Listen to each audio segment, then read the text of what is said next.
おはようございます。油断したらすっかり雪降ってました。毎年のことなんですけど、北国あるあるですね。車をですね、冬仕様に変更しなければいけないというですね、作業が、雪降る地域ではありまして、その様子、タイヤ交換だとか、細々したところあるんですけども、施工の様子ありますんで、ご覧くださいませ。どうぞ。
というわけでいかがだったでしょうか。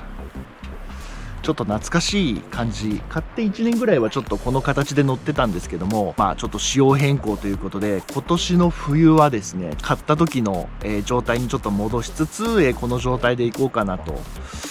思っております。エブリィね、エンジンも復活しまして、快調でございます。